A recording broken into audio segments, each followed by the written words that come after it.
The woman who walked through those courthouse doors that Wednesday morning carried herself with the quiet authority of someone who had earned her place in every room she entered. Officers Derek Morrison and Kyle Patterson saw something different. They saw an opportunity. A moment to assert dominance over someone they assumed had none.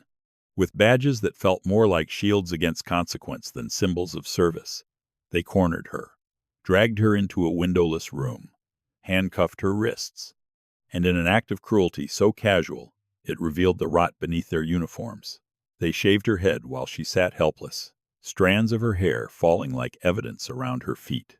They laughed. They joked. They felt untouchable. But arrogance has a way of blinding people to the truth, standing right in front of them. What Derek Morrison and Kyle Patterson didn't know, what they couldn't have imagined in their worst nightmare, was that the woman whose dignity they had just tried to strip away was Judge Vanessa Sterling, the presiding judge assigned to their upcoming police misconduct trial. Their reckoning wasn't coming. It was already here. Before we go deeper into this case, take a second and hit that subscribe button. Give this video a like, and let us know where you're watching from. I'm curious to know how far these stories travel. The alarm clock read 5:47 a.m. when Vanessa Sterling opened her eyes, 3 minutes before it was set to ring. She'd always been that way, waking just before the alarm, as if her body refused to be startled into consciousness. The pre-dawn darkness filled her bedroom in Chicago's Hyde Park neighborhood, where the old brownstone she'd bought 12 years ago still smelled faintly of the lemon oil she used on the wooden banisters. She rose without hesitation, her bare feet finding the cool hardwood floor. In the bathroom, she turned on the light and studied herself in the mirror. Her locks, carefully maintained for 15 years, fell past her shoulders in thick, beautiful ropes. She'd started growing them during law school at Northwestern, back when a professor told her she'd never be taken seriously in a courtroom looking like that. She'd made partner at one of Chicago's most prestigious firms with those locks, been appointed to the federal bench with those locks. And today, she would preside over one of the most important cases of her career with those same locks framing her face. Vanessa showered, dried off, and began her morning ritual. She selected a navy suit Brooks Brothers, tailored to fit her frame perfectly, a crisp white blouse, pearl earrings her mother had given her when she passed the bar. Each piece was deliberate, armor for a different kind of battle. The case file sat on her dining room table, where she'd left it the night before. Morrison v. Chicago Police Department and Patterson v. Chicago Police Department, two separate misconduct hearings that had been consolidated due to overlapping evidence. Both officers were accused of excessive force, falsification of reports, and intimidation of witnesses. The preliminary evidence was damning. At 7:15 a.m., she closed her briefcase and checked her reflection one more time. The judicial badge that granted her access to secured areas of the courthouse was tucked safely in the inner pocket of her blazer. Vanessa preferred walking to work when the weather allowed. The courthouse was only 12 blocks from her home, and she used the time to clear her mind. The streets were quiet this early. The morning sun was just beginning to paint the sky in shades of amber and rose. The Richard J. Daley Center loomed ahead, its imposing steel and glass facade reflecting the rising sun. Vanessa had walked through those doors hundreds of times, but she never took the moment for granted. The morning security line was already forming. At the security checkpoint, Officer Raymond Tucker stood behind the metal detector with the same perpetual scowl he'd worn for years. Vanessa had noticed how he worked, how certain people moved through quickly while others were subjected to additional scrutiny. "Morning," Vanessa said pleasantly, placing her briefcase and handbag on the conveyor belt. Tucker grunted in response, his eyes scanning her with barely concealed contempt. Vanessa stepped through the metal detector. The machine beeped a familiar sound. It always did, thanks to the underwire in her bra and the small metal clasp on her belt. Tucker's expression shifted into something that looked almost like satisfaction. "Step aside for additional screening." Vanessa maintained her composure. This wasn't unusual. "Of course," she said calmly. But before she could move to the designated screening area, two figures emerged from the security office behind Tucker. Officers Derek Morrison and Kyle Patterson. Morrison was a big man, 6'3", with the kind of bulk that came from years of weightlifting. His uniform was crisp, his badge polished to a mirror shine. But it was his eyes that told the real story. Cold, calculating, devoid of empathy. Patterson was leaner, shorter, with the wiry build of a runner. Where Morrison used his size to intimidate, Patterson used strategy. They complemented each other perfectly, which made them all the more dangerous. "Ma'am," Morrison said, his voice carrying that particular tone of authority that demanded obedience. "We need you to come with us." Vanessa felt her pulse quicken, but kept her expression neutral. "I'm sorry. What's this about?" "You match the description of someone we're looking for," Patterson added, circling slightly to her right. "We need to ask you some questions." The security line had slowed behind her. People were watching now, curious, concerned, but no one was intervening. "I'm Judge Sterling," Vanessa said clearly, her voice steady and firm. "I have my judicial identification in my blazer pocket if you'd like to verify." "Sure you are." Morrison cut her off with a laugh that held no warmth. He reached forward and grabbed her briefcase before she could react, flipping it open and dumping its contents onto the security table. Legal pads scattered. Pens rolled across the surface. "Nice try with a fake ID," Patterson said, snatching the badge case from her inner pocket before she could stop him. "Pretty convincing forgery. Where'd you buy this?" Vanessa's mind raced. This was wrong. Procedurally, legally, ethically, everything about this interaction violated protocol. A small crowd had gathered now. She recognized Sarah Chen, a court clerk who'd worked in her chambers. Sarah's eyes were wide with recognition and fear, but she didn't speak up. "This is a misunderstanding," Vanessa tried again, keeping her voice level. "If you'll just verify my credentials." "Hands behind your back," Morrison barked. "Now." "I will not," Vanessa stated firmly. "I am a federal judge, and you are making a serious mistake." Patterson moved fast. Before Vanessa could react, he'd grabbed her right wrist, twisting it behind her back with practiced efficiency. Morrison seized her left arm, and together they forced her hands together. The cold metal of handcuffs bit into her wrists, clicking shut with a sound that echoed through the lobby. The humiliation was immediate and visceral. Vanessa forced herself to breathe slowly, in through the nose, out through the mouth. Her legal training kicked in like muscle memory. Document everything. Remember faces. Note the time. "Look at her," Morrison said loudly, playing to the growing audience. "Acting all high and mighty. Probably thought that fancy suit would make her look legitimate." Tucker watched from his post, arms crossed, a slight smile on his face. "Let's go," Patterson said, gripping her upper arm and pulling her toward a corridor marked "Security Personnel Only." The corridor was dimmer than the main lobby, lit by fluorescent lights that flickered occasionally. They pushed her through a door into a small room that smelled of stale coffee and industrial cleaning solution. The walls were concrete, painted an institutional beige. A metal chair sat bolted to the floor in the center. Morrison shoved her toward the chair. "Sit down." Vanessa remained standing, her back straight despite the handcuffs. "I want to speak to the duty supervisor." "You're not in a position to make demands," Patterson said, circling around behind her. "You're in here because you're suspected of trespassing, possession of forged identification, and interfering with courthouse security. Those are false charges, and you know it," Vanessa said, her voice sharp. "I am Judge Vanessa Sterling, appointed to the federal bench 4 years ago. My chambers are on the 7th floor. Morrison leaned against the door, blocking it. "See?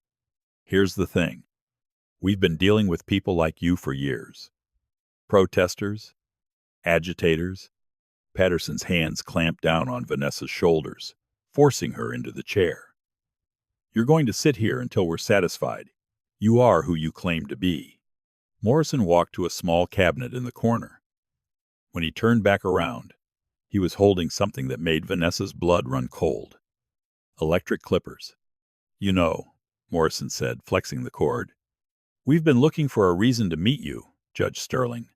See, we heard through the grapevine that you've been assigned to a certain case, a case that involves me and my partner here. Understanding crashed over Vanessa like a wave. This wasn't random. This was deliberate. That's right, Patterson said, his voice low and menacing. We know you're the judge on our misconduct hearing. We figured we'd send you a message. Morrison plugged the clippers into an outlet on the wall. The buzz when he turned them on filled the small room. Something to remind you who really has power in this city.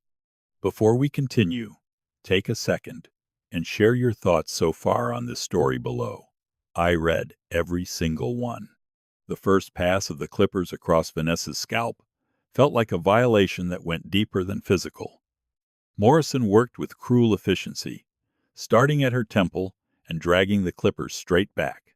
Locks fell to the concrete floor in thick ropes. 15 years of growth severed in seconds. Patterson held her shoulders firm, preventing any movement. Each pass of the clippers took more.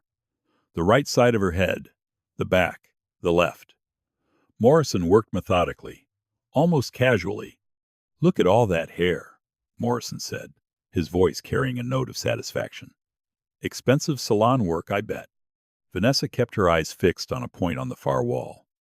She wouldn't give them the satisfaction of seeing her cry.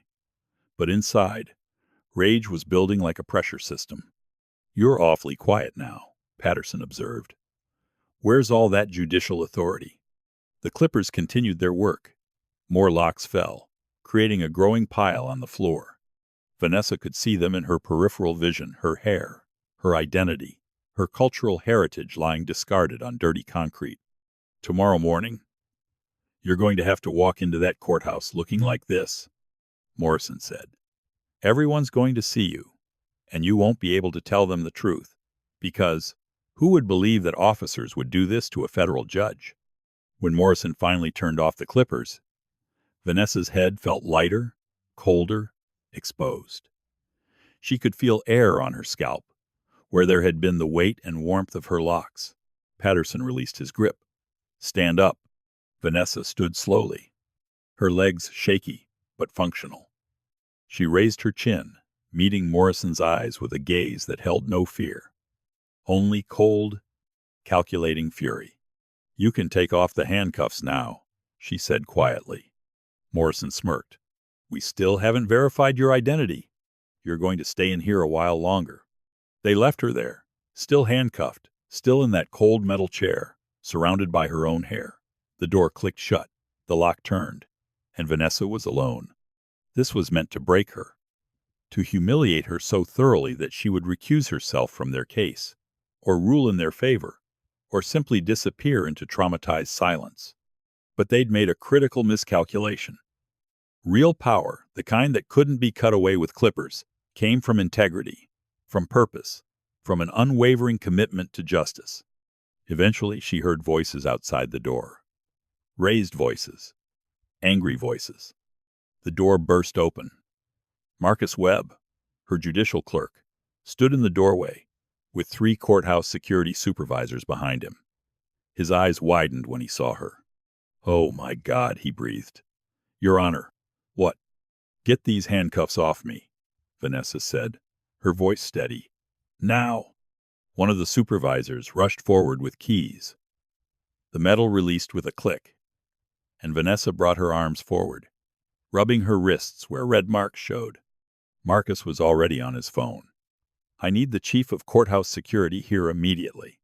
Marcus, Vanessa interrupted gently. I need a phone. He handed her his immediately. Vanessa's fingers moved swiftly, dialing the U.S. Attorney's Office for the Northern District of Illinois. This is Judge Vanessa Sterling, she said when the receptionist answered. I need to speak with U.S. Attorney Patricia Brennan immediately. Patricia Brennan came on the line. Vanessa, what's going on? Patricia, I need to report a federal crime, Vanessa said, her voice controlled but carrying an undercurrent of steel. I've just been assaulted by 2 Chicago police officers, Derek Morrison and Kyle Patterson.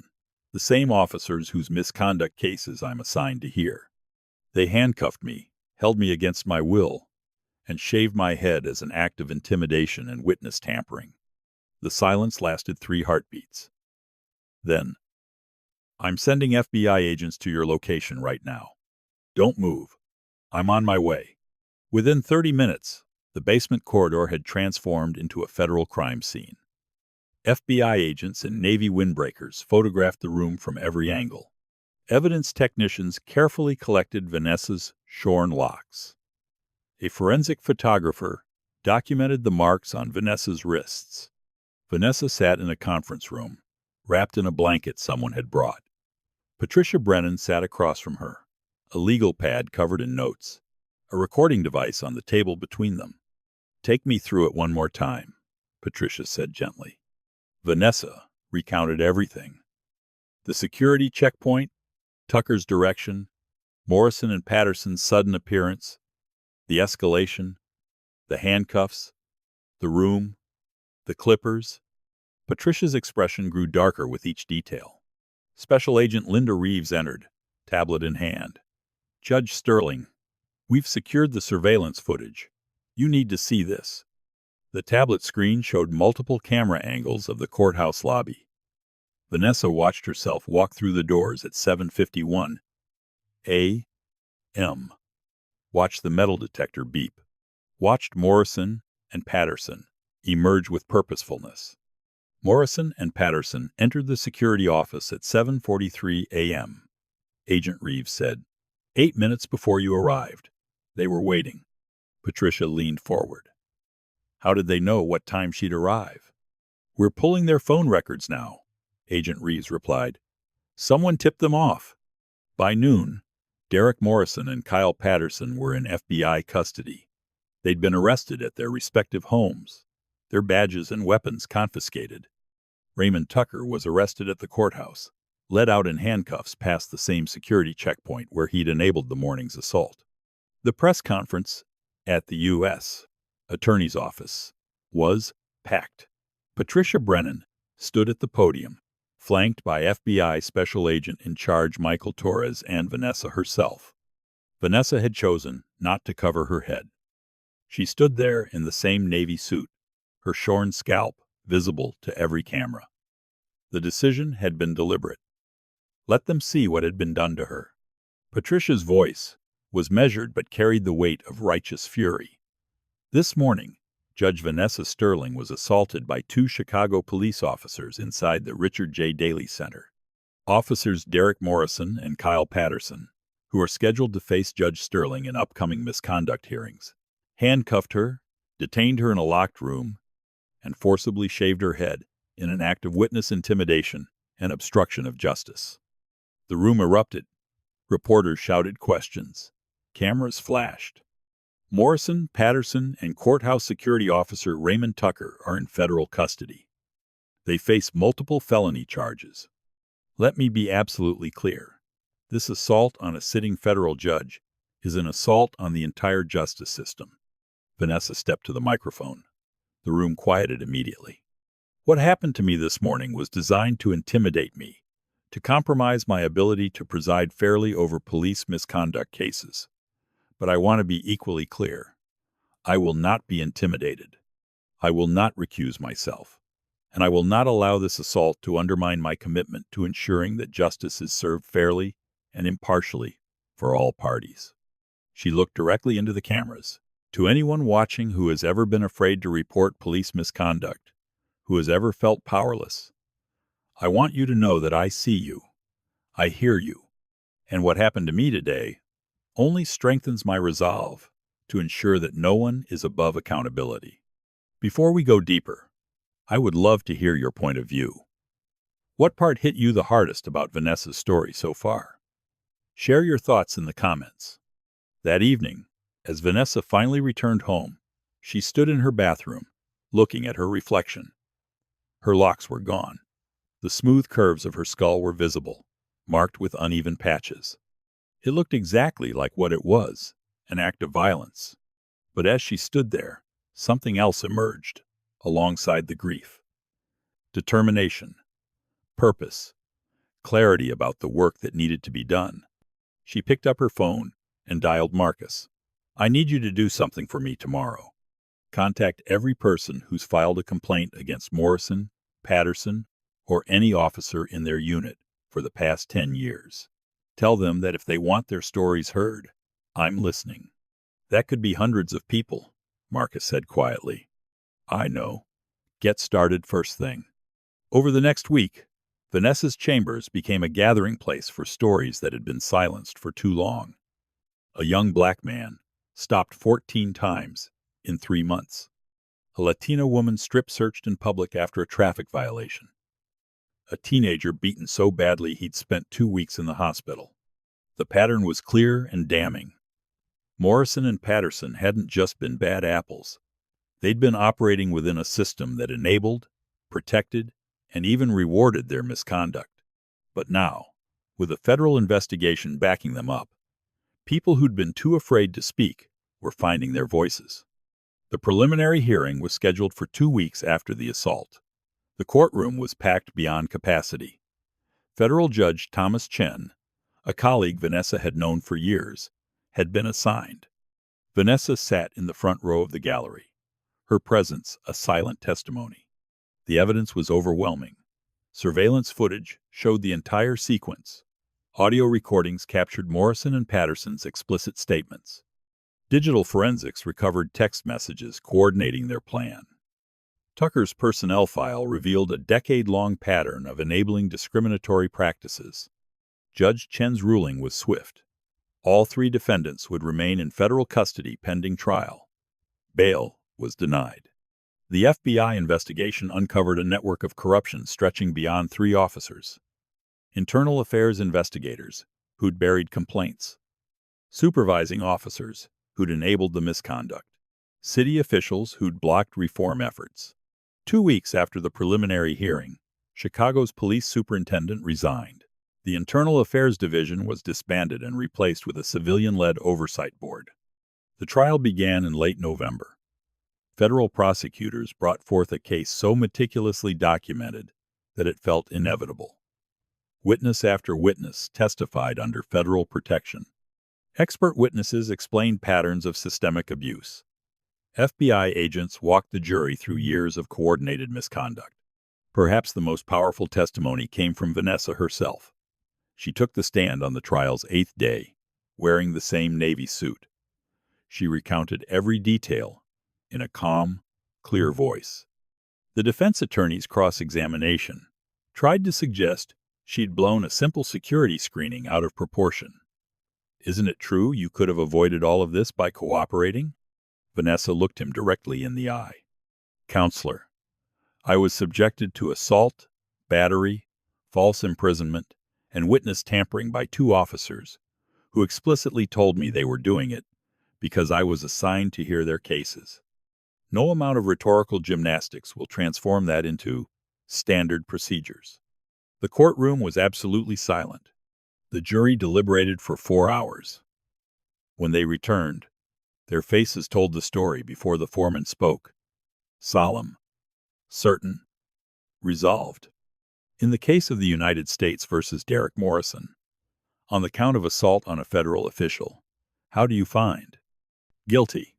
Each word fell like a hammer. Guilty on assault. Guilty on witness tampering. Guilty on obstruction. Guilty on conspiracy.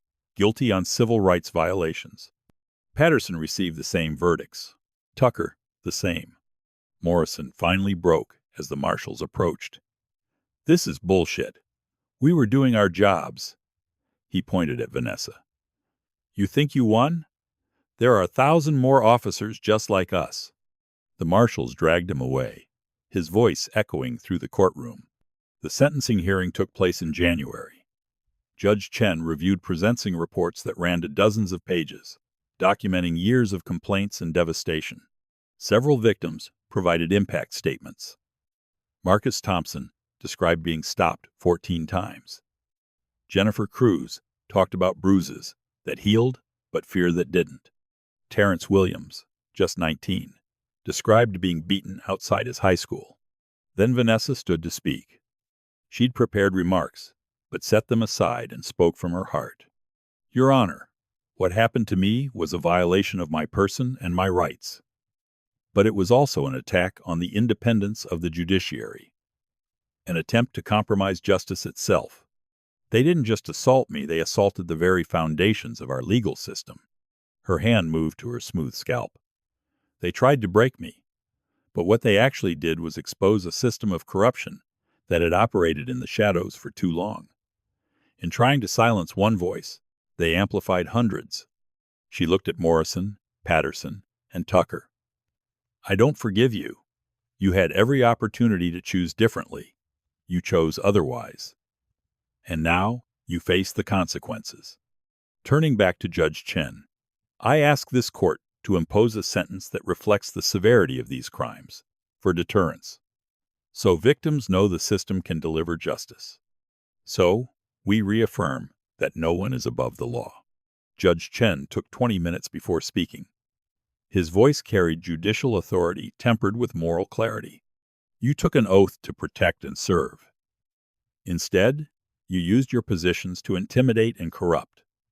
You attacked a sitting federal judge to influence her rulings. This is one of the most egregious violations of judicial independence this court has witnessed. The sentences came down like hammers. Derek Morrison, 15 years in federal prison. Kyle Patterson, 15 years in federal prison. Raymond Tucker, 8 years in federal prison. Morrison's face crumpled. Patterson's hands shook. Tucker closed his eyes. Justice had been served. The ripple effects spread immediately. Civil rights organizations used the case as a rallying point for reform. The Sterling Framework, as it came to be known, was studied nationwide. Chicago underwent transformation civilian oversight boards, mandatory training, transparent complaint procedures, body cameras that couldn't be disabled. If you were in Vanessa's position, facing people who tried to intimidate you off their case, what would justice look like to you? Let us know in the comments. Vanessa found herself becoming an unexpected voice in the national conversation. She testified before congressional committees, spoke at conferences on judicial independence, was interviewed about accountability and justice. In March, she received notification of her nomination to the Seventh Circuit Court of Appeals. The White House praised her unwavering commitment to justice and demonstrated courage. The confirmation process was brutal. During Senate hearings, she faced hours of hostile questioning. One senator suggested she'd provoked the assault. Another implied she had a radical agenda against law enforcement. When a senator suggested her experience made her biased against police, Vanessa responded with controlled passion. Senator, I'm not biased against police. I'm opposed to police misconduct. Those are not the same thing. The vast majority of officers serve honorably. What I experienced is a problem with a system that too often protects officers who abuse their authority and silences victims. If standing for accountability makes me biased, then yes, I'm biased in favor of justice. The clip went viral. Eventually, the Senate confirmed her appointment by a vote of 52 to 48. The investiture ceremony took place in May, 8 months after the assault. Chief Judge Harold Martinez administered the oath. Vanessa's mother held the Bible. Marcus stood nearby, beaming. The audience included victims who'd found courage to come forward, activists who'd fought for reform, colleagues who'd stood in solidarity. An elderly black woman approached afterward. My grandson was killed by police 5 years ago. They said he was reaching for a weapon, but he didn't have one. Nobody would listen. What you did standing up, fighting back, you did that for people like my grandson. Vanessa took the woman's hand. I'm so sorry. Your grandson's story matters. All of these stories matter, and we're going to keep fighting to make sure they're heard. Over the next 2 years, Judge Sterling Martinez's influence on the Seventh Circuit became increasingly evident. She wrote majority opinions, narrowing qualified immunity, making it easier for victims to seek justice. She authored dissents in cases where she believed the court had failed to protect civil rights. Her most significant contribution came in Williams v. Milwaukee Police Department, a class action involving discriminatory stops. Drawing on her own experience and extensive research, she laid out a clear framework for evaluating systemic discrimination claims. When we close our eyes to patterns of abuse, she wrote, when we require victims to prove discrimination in isolation, we make accountability impossible. The law must address not just individual misconduct, but the systems that enable it. The opinion was immediately influential. Civil rights attorneys nationwide cited it. Law schools added it to curricula. It gave victims new legal tools to seek justice. The backlash was fierce. Police unions denounced it as activist judging. Politicians claimed it would make law enforcement impossible. But Vanessa stood by her reasoning. In interviews, she patiently explained the legal basis, noting that accountability strengthened law enforcement rather than weakening it. 3 years after the assault, Vanessa returned to the Richard J. Daley Center for the first time since her investiture. The building had been renamed the Center for Justice and Accountability. A permanent exhibit documented Chicago's journey toward reform. Part of that exhibit featured her story.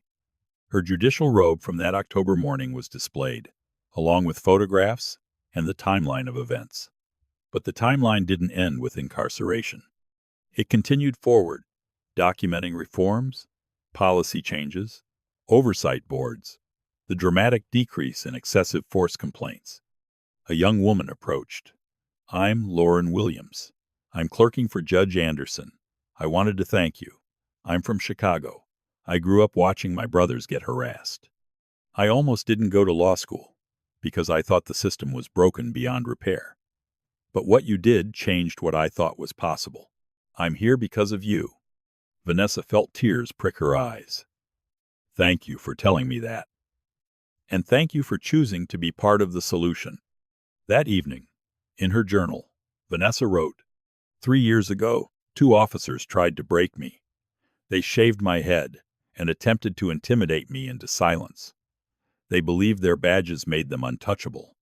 They were wrong. What they did was unleash something they couldn't control. Not just my determination, but a broader awakening about police misconduct. They meant to silence one voice. Instead, they amplified thousands. The trauma doesn't disappear. I still carry it. But I also carry purpose, impact, the knowledge that my suffering contributed to something larger. Morrison and Patterson are 5 years into their sentences. I don't think about them often. When I do, I feel something closer to pity for men who had power and chose to wield it as a weapon rather than a tool for justice. My head is still shaved. It will probably always be shaved. What started as violation has become my choice, my daily reminder that we define ourselves not by what's done to us, but by how we respond. The work continues. It always continues. But tonight, I can say with certainty that justice is possible. Difficult? Yes. Slow? Absolutely. But possible. And that makes everything worth it. Judge Vanessa Sterling Martinez continued serving on the 7th Circuit Court of Appeals, writing influential opinions on civil rights and police accountability. The Morrison and Patterson case became required reading in law schools. The reforms implemented in Chicago spread to dozens of cities. The Sterling framework was adopted throughout the federal system. Derek Morrison and Kyle Patterson remain in federal prison. Their appeals exhausted, their careers destroyed. They serve as a reminder that no badge places anyone above the law. And every morning, Judge Sterling Martinez stands before her mirror, deliberately shaving her head smooth, and remembers that what was meant to break her only made her stronger. That what was meant to silence her gave voice to thousands. That justice, though often delayed and hard won, is always worth fighting for. Thank you so much for taking this journey with us through Vanessa's story. If this moved you, if it made you think differently about accountability and justice, I'd love for you to hit that like button and share your thoughts in the comments below. What stood out to you most? What parts of this story resonated with your own experiences or observations? Don't forget to subscribe to Justice Stories. We bring you real accounts of courage, resilience, and the ongoing fight for what's right. Share this video with someone who needs to hear it. Someone who believes that one person can make a difference. Because as Vanessa's story proves, they absolutely can. Until next time, remember, justice isn't something that happens to us. It's something we create every day through the stands we take and the silence we refuse to accept. Stay strong, stay vigilant, and never stop fighting for what's right.